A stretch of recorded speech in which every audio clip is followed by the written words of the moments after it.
الحمد لله نحمده ونستعينه ونستغفره ونؤمن به ونتوكل عليه ونعوذ بالله من شرور أنفسنا ومن سيئات أعمالنا من يهده الله فلا مضل له ومن يضلله فلا هادي له ونشهد أن لا إله إلا الله وحده لا شريك له وحده لا شريك له ونشهد أن سيدنا وحبيبنا وحبيب قلوبنا وطبيب قلوبنا ونورنا ونور ظاهرنا ونور باطننا ومأوانا وملجأنا محمد صلى الله تعالى عليك وسلم تسليما كثيرا كثيرا.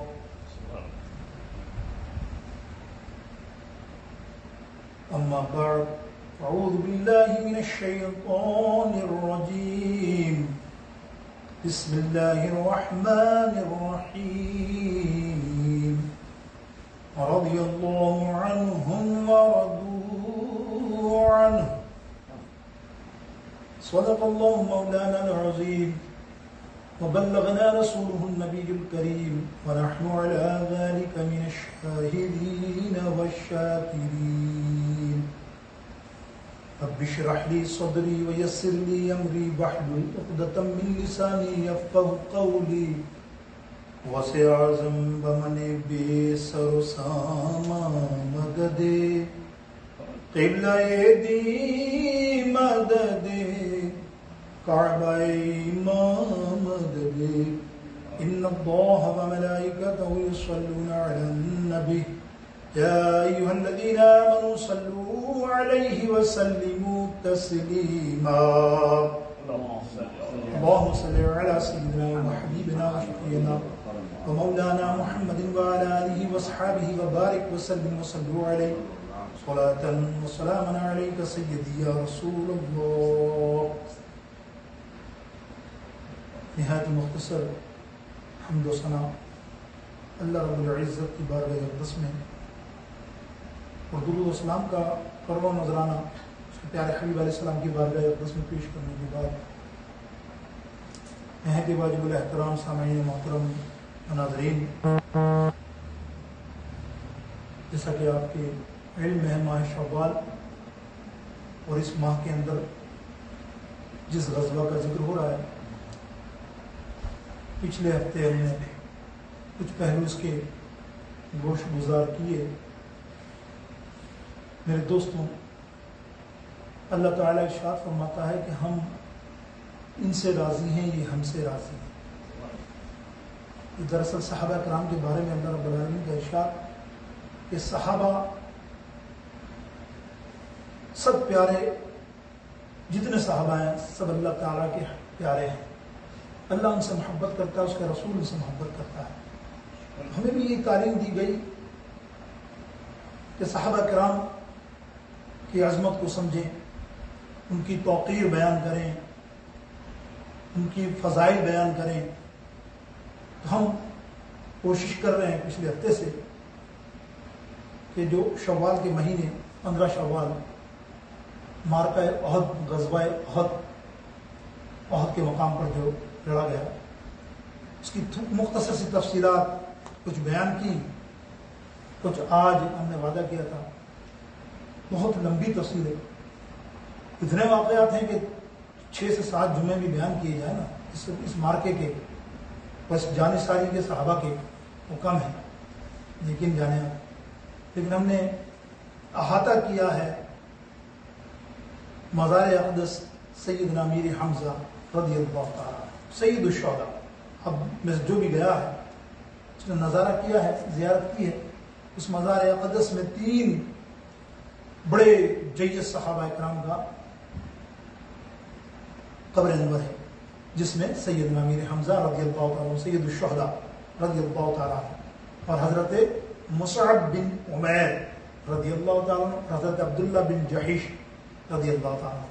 ہم نے کہا تھا انشاءاللہ کہ اگلے جمعے کوشش کریں گے کہ ان 3 کی مختصر سوانح ظاہر ہے 5-5 7 منٹ میں ان کو ہم سمیٹیں گے، اور ذکر تو اصل میں کرنا سید الشہداء کا تھا، آسان کرتے ہیں سیدنا امیر حمزہ رضی اللہ تعالیٰ عنہ۔ آج صرف ہم شہادت پر گفتگو کریں گے۔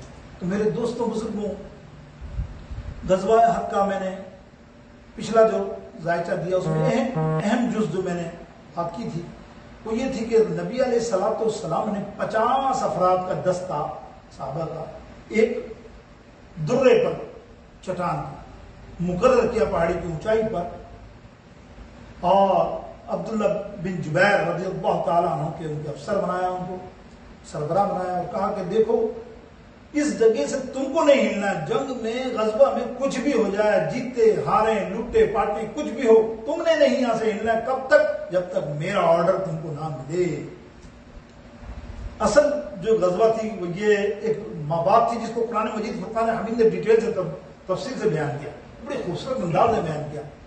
گو کہ بشری تقاضے کے تحت ہو جاتی انسان سے خطا، وہ صحابہ سے خطا بظاہر ہوئی بشری تقاضے کے تحت، تو وہ واقعہ جو تھا اس میں حضرت مصعب بن عمیر رضی اللہ تعالیٰ جب گڑبڑی مچی تو جھنڈا جو سرکار علیہ السلام نے جس کو عطا کیا تھا نا، علمدار جو بنایا تھا نا اس غزوہ کا، وہ تھے حضرت مصعب بن عمیر رضی اللہ تعالیٰ عنہ۔ لوگ حیران ہوتے ہیں پڑھ کے تاریخ بھی کہ نبی علیہ السلام نے چنا بھی تو سیدنا امیر حمزہ بھی ہو سکتے تھے، حضرت علی بھی ہو سکتے تھے، حضرت عثمان بھی ہو سکتے تھے، حضرت امیر حمزہ عمر، لیکن نبی علیہ السلام نے چنا ہے تو کوئی سوچ کر انہیں جھنڈا عطا کیا ہوگا نا۔ مصعب بن عمر جو آج ہم ذکر کر رہے ہیں حضرت مصعب بن عمیر کا، تو ان کی سوانح عمری ہم لیتے ہیں کہ نبی علیہ السلام نے ان کو جھنڈا عطا کیا، تو وہ کیا ہوا، بھگدڑ مچی۔ بھگدڑ کیسے مچی کہ سب لوگ یہاں کھڑے تھے، حضرت عبداللہ بن جبیر، سارے صحابہ دیکھ رہے ہیں نیچے، ظاہر جنگ نیچے لڑی جا رہی ہے، اور دیکھا تو واہ واہ صحابہ نے فتح کر لیا، مارکا فتح کر لیا، اور ان کے سامان کی لوٹ مار شروع ہو گئی۔ بظاہر مسلمان لب کے کہ مال غنیمت نہیں، ہم تو جیت گئے، اور اوپر سے ہی دیکھ رہے ہیں، انہوں نے کہا اپنے سربراہ سے بھائی دیکھو تو جنگ جیت گئے، سارے لوٹ رہے ہیں مسلمان، ہم نہ رہ جائیں، چلو یار ہم بھی چلتے ہیں۔ انہوں نے کہا نہیں، نبی نے منع کیا۔ بولے وہ تو انہوں نے اس لیے منع کیا کہ جنگ ونگ نہیں، اب تو ہم جیتے جتائے ہیں نیچے، اب کیا ہے؟ بس یہاں سے کچھ معاملہ ہوا اور صحابہ نیچے بھاگے مال غنیمت کے لیے، اور پیچھے سے خالد بن ولید جو مسلمان نہیں ہوئے تھے نا، وہ ایک ان کی پلاننگ تھی، انہوں نے جو نبی علیہ السلام کو علم تھا جبھی کہ ان کو روکے رکھنا، جب یہ یہاں سے ہٹے ہیں اور انہوں نے پیچھے سے جو حملہ کیا نا، جو حملہ ہوا اس میں اتنی افراد تفریح مچی میرے دوستوں بزرگوں، تاریخ کتابوں میں المواہب الدنیا، بخاری مسلم کی جلد نمبر 2 کے اندر پوری تفصیل ہے، بخاری میں تفصیل ہے، خاص کر مواہب الدنیا میں پورے واقعات جو میں بیان کر رہا ہوں وہ موجود ہیں۔ امام زرقانی علیہ رحمت رضوان فرماتے ہیں کہ جب وہ بھگدڑ ایسی مچی کہ پھر پلٹنے کا مسلمانوں کو موقع نہیں مل سکا، اتنا تیز حملہ ہوا خالد بن ولید کی طرف سے، اور اتنا تو ہوا کیا کہ اتنی افراتفری کے اندر مسلمان نے مسلمان پر بھی تلوار چلوا دی، ان کو پتہ ہی نہیں چلا افراتفری میں کون سامنے ہے کون نہیں۔ حضرت حذیفہ بن یمان رضی اللہ تعالیٰ بہت جلیل القدر واحد ہستی ہے، شاید اگلے جمعے کوئی ذکر آیا تو میں قیامت کا جب ذکر کروں تو ان کا نام بڑا خاص ہے، جن کو اللہ کے حبیب نے رازدار بنایا، جتنی باتیں ان کو بتائی کسی صحابہ کو نہیں بتائی، سارا راز ان کو دے دیا تقریباً قیامت تک کا۔ منافقوں کی لسٹ ان کے پاس تھی کہ کون منافق ہے اور کون مسلمان ہے، یہ اتنے بڑے تھے۔ وہ بچپن میں تھے، جب جنگ میں تھے تو چھوٹے تھے، آپ کے والد لڑ رہے تھے، آپ ساتھ تھے۔ حضرت یمان کو بھی مسلمان نے مارا اسی افراتفری کے اندر تلوار میں، آپ بچے تھے اور چلاتے رہے یہ میرے ابو ہیں میرے ابو ہیں، یمان ہیں، لیکن بس افراتفری ایسی مچی، معاملہ یہ ہوا۔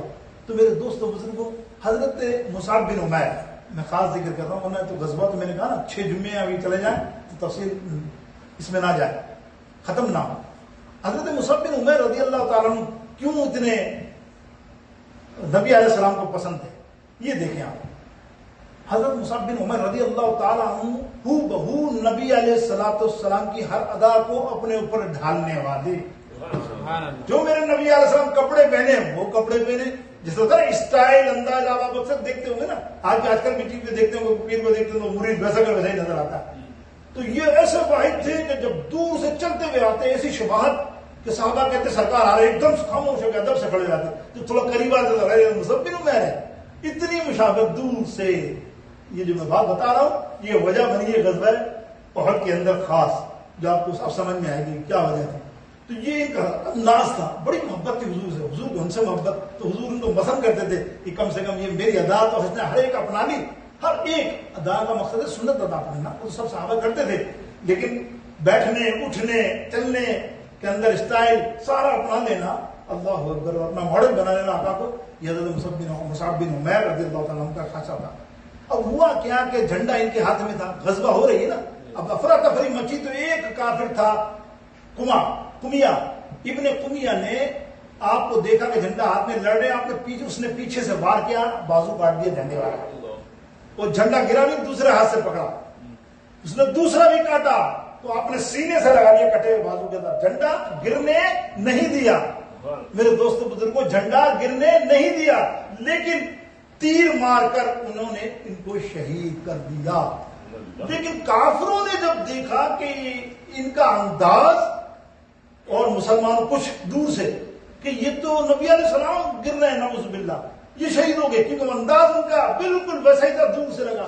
کافروں نے اور مسلمانوں نے کہہ دیا ہم نے محمد بن عبداللہ نعوذ باللہ ثم نعوذ باللہ کو شہید کر دیا. شہید کا شوق مچ گیا. آپ کو پتا ہے غزوہ میں یہ معاملہ ہوا بڑا خطرناک، اور صحابہ کے اندر افراتفری مچی. اور پھر اس کے بعد جب آیا وہی بات نبی علیہ السلام سامنے آ گئے، اللہ اکبر، تو اس کے بعد آپ نے دیکھا کیا ہوا، آسا پلٹا، پھر مجاہد دوبارہ پھر لڑے اور الحمدللہ غلبہ پایا. میرے دوستو یہ مختصر سا غزوہ میں نے آپ کے سامنے پیش کیا کہ کیا معاملہ تھا کیا. اور قرآن پاک نے کہا کہ محبوب ان صحابہ سے کہہ دو جنہوں نے بھول سے آپ کی بات نہیں مانی، حکم نہیں مانا نا، دیکھو ہم نے ان سب کو بخش دیا، ہم نے ان سب کو جنت عطا کر دی. خطائن طور پر جو انہوں نے عمل کیا، ہم نے ان کو دیکھا کس طرح وہ چھوڑ کر چلے گئے آپ کے حکم کے مطابق. آپ نے کہا نہ چھوڑنا، انہوں نے چھوڑ دیا. قرآن کہتا ہے ہم نے انہیں معاف کر دیا، انہیں بھی معاف قرآن نے کر دیا تفصیل سے. تو میرے دوستو یہ تھے حضرت مصعب بن عمیر جو مدفن ہیں سیدنا امیر حمزہ رضی اللہ تعالیٰ کا مزار اقدس میں. اور ایک اور عبداللہ بن جحش، ان کی شان سنو. اللہ اکبر، عبداللہ بن جحش بہت جانثار مجاہد کہنا چاہیے مسلمانوں.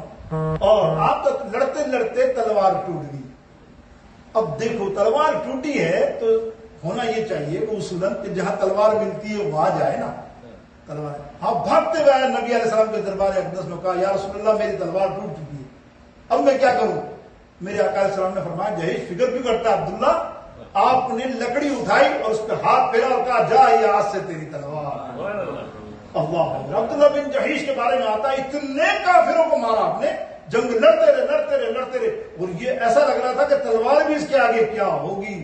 اس کا نام ارجن رکھا گیا. اس تلوار کا نام تاریخ میں آتا ہے ارجن. وہ ایسے تلوار سے لڑتے آپ بھی شہید ہو گئے. وہ بھی مزار اقدس آپ نے دیکھا کہ وہ وہاں موجود اپنے سید امیر حمزہ کے بعد یہ تینوں مبارک ہستیاں الحمدللہ جاتے ہیں زیارت کرتے ہیں. کیا شان ہے، واہ واہ. میرے دوستوں مفسرین فرماتے ہیں اپنی اپنی ادا سے علماء اور درویش اعلیٰ پائے کے جو بڑے بڑے بزرگ گزرے نا، وہ کہتے تھے جب ہم سرکار علیہ السلام کے دربار اقدس میں جاتے تو سب سے پہلے ہم امیر حمزہ رضی اللہ عنہ کو حاضری دیتے، دعا مانگتے، کہتے یا رسول اللہ آپ کا بڑا محبوب چچا ہے، آپ اس سے بہت پیار کرتے تھے، ہم اس کے یہاں حاضر ہو گئے اور آپ کے یہاں آ رہے ہیں، اب اس کے وسیلے سے جو دعا مانگے اللہ قبول فرما لیں. اور ان کی دعائیں قبول ہوتی تھی. کئی تاریخ کی کتابوں میں، حدیثوں کی کتاب میں یہ آیا بھی ہے. کسی نے دربار امیر حمزہ میں فریاد کی میری 20-25 سال سے اولاد نہیں ہے، لیکن اولاد چاہیے تو مجھے لڑکا چاہیے.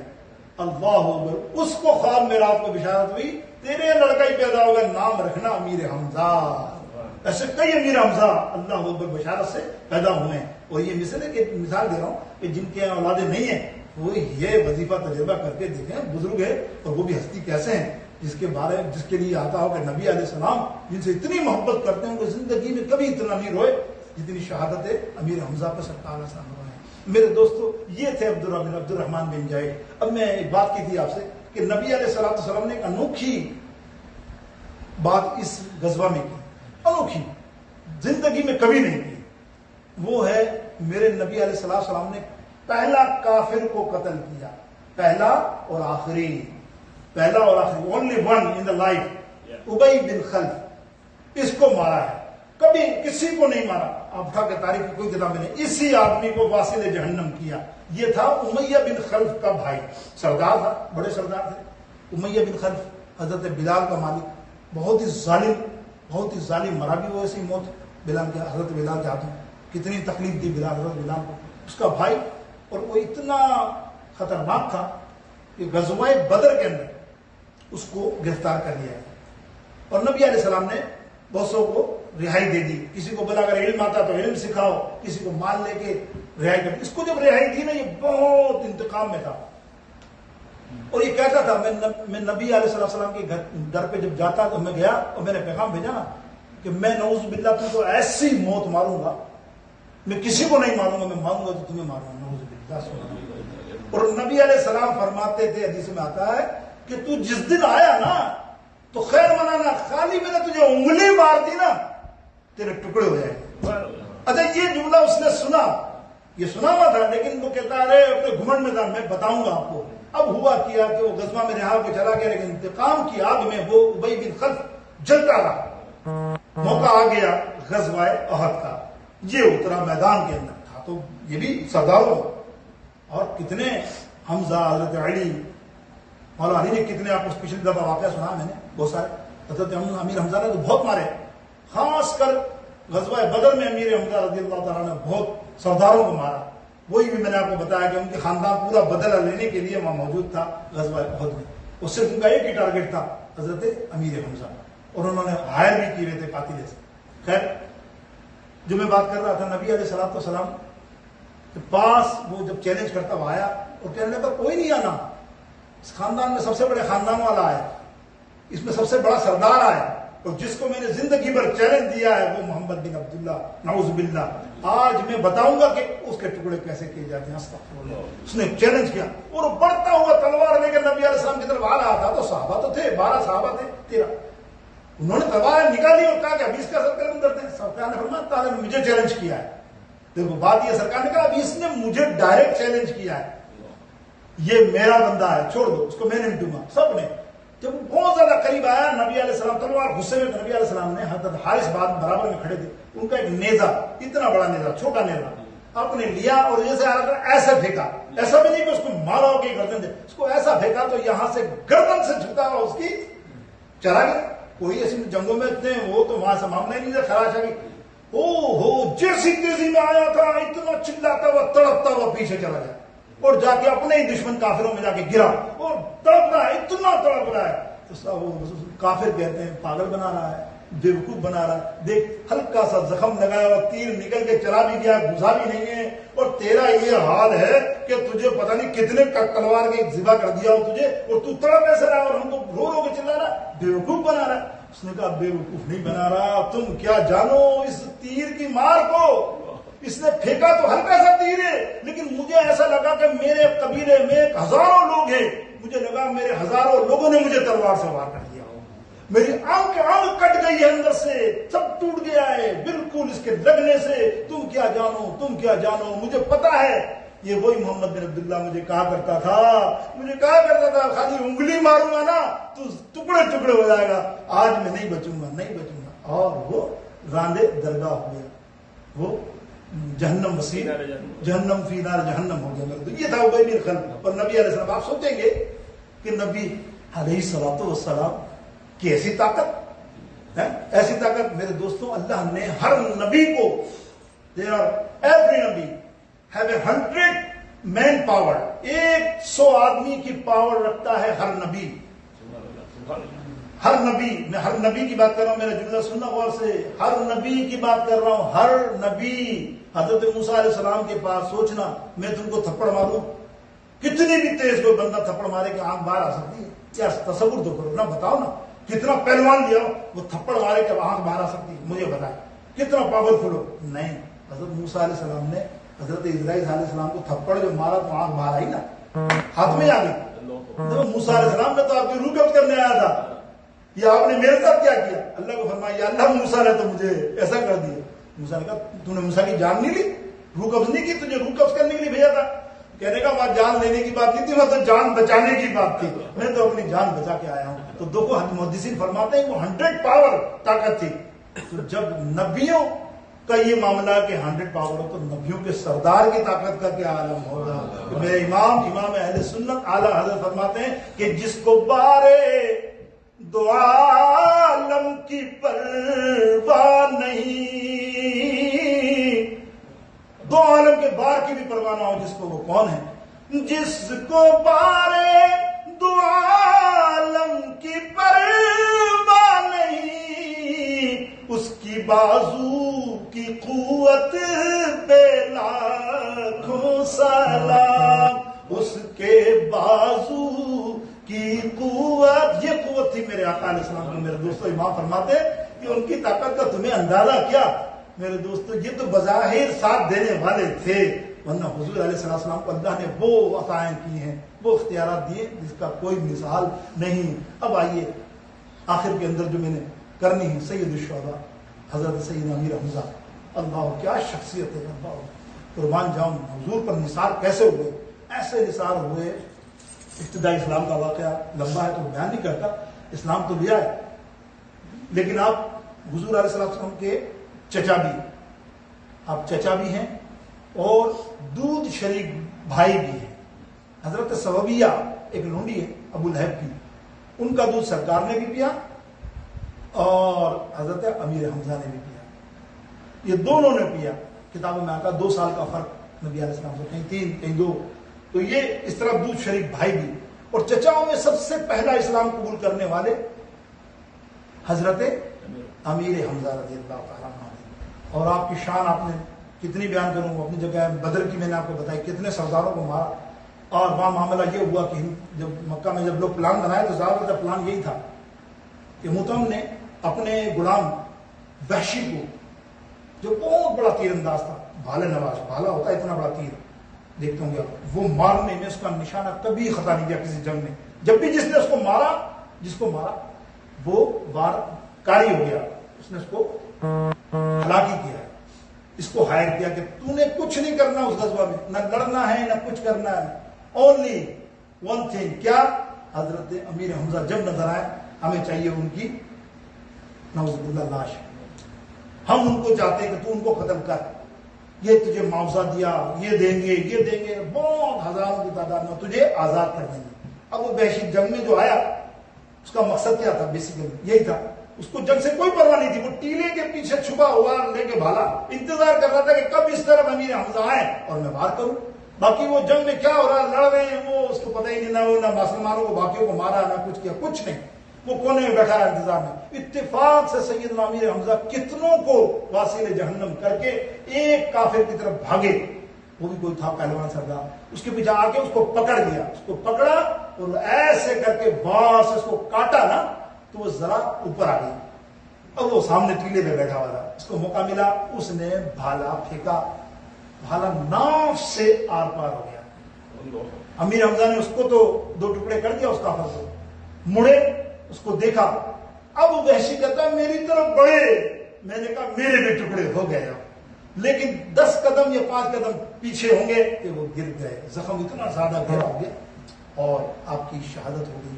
بات یہ نہیں تھی شہادت کی، جب تک یہاں نہیں تھی، لیکن وہاں جو قافلے والے تھے، جو دشمن تھے امیر حمزہ کے، جس میں ہندا نامی عورت اور بہت سارے، جس نے کلیجہ چبایا، نکال آپ کے ہونٹ، ناک، کان، جسم کا ہر عضو کاٹ دیا اور کلیجہ نکال کر چبایا گیا اور ہار بنائے گئے اور جسم کو ناچا گیا اس مجمع میں خوشی منانے کے لیے کہ آج حمزہ کو ہم نے اپنا بدلہ لے لیا۔ جب نبی علیہ السلام کو اطلاع ہوئی، آپ جب آئے جسد خاکی پر اور آپ نے دیکھا، اللہ ہوگا وہ منظر تو میں آپ کو نہیں بیان کر سکتا، وہ حضور اتنا روئے اللہ صحابہ فرماتے ہیں ہم نے زندگی میں نبی علیہ السلام کو اس سے زیادہ روتا کبھی نہیں دیکھا، بلک بلک کی سرکار ہوئے۔ میرے دوستوں یہ تھی وہ شہادت، اتنا ساتھ دیا امیر حمزہ رضی اللہ تعالیٰ عنہ نے۔ میرے دوستوں اس کے بعد آپ کو تدفین کا مسئلہ آیا تو کفن کا معاملہ آیا۔ آپ کی بہن حضرت صفیہ ریل بہن کی رضی اللہ تعالیٰ عنہ، آپ 2 کفن کے ٹکڑے لے کے آئے اور سرکار علیہ السلام کو دیا میرے بھائی کے لیے۔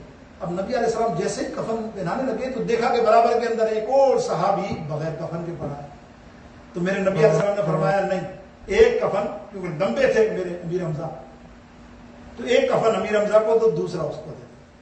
یہ دیکھیں آپ ایثار، یہ بھی بہت بڑا ایثار میرا نبی کو، اس موقع پر بھی اس حالت میں بھی آپ نے امیر حمزہ تک گھٹنے تک وہ کفن پہنایا اور نیچے گھاس پوس رکھ کے دفنا دیا۔ میرے دوست بزرگوں، یہ سیدنا امیر حمزہ رضی اللہ عنہ، مختصر سی شہادت میں نے بیان کی، کوئی میں نے اور بھی زیادہ تفصیل نہیں کی، لیکن دوستوں سب نبی علیہ السلام کا وطیرہ رہا۔ ہر سال نبی علیہ السلام کی مزار اقدس پر جاتے ہیں، اور کئی حدیثیں اس کا ثبوت کیوں ہے، اس کی دلیل میں یوں دوں کہ ایسا نہیں کہ ہم کہتے جاتے ہیں، کسی صحابی نے کہا یا کسی کاتب نے کہا، کسی مفسر نے کہا، محدث نے کہا کہ جاتے ہیں، وہ اپنی جگہ، لیکن لا تعداد حدیثیں ایسی ہیں کہ وہاں آپ نے بیٹھ کر بیان کی۔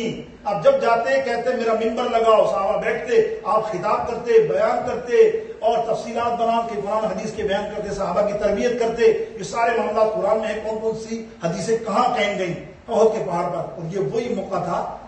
بے شک کچھ لوگ اعتراض کرتے ہیں کہ یہ حدیث بالکل صحیح ہے، بخاری میں ہے، صحیح کی حدیثیں ہیں کہ سرکار ہر سال جاتے تھے اور آخری سال تو بڑے اہتمام سے گیا حضرت سید امیر حمزہ کے مزار پہ، لیکن ہم صحیح وہ جرا کرتے ہیں کہ تم لوگ عرس مناتے ہو، یہ کیا ثابت ہے؟ ہاں ٹھیک ہے، نبی علیہ السلام جاتے تھے ہر سال، تم بھی ہر سال مناتے ہو، یہ تم نے عرس کیا کر دیا؟ وہ نبی علیہ السلام جاتے تھے، اصحاب ثواب کرتے تھے، بیان بھی کیا، حدیث آئی، حدیث بیان کرتے تھے۔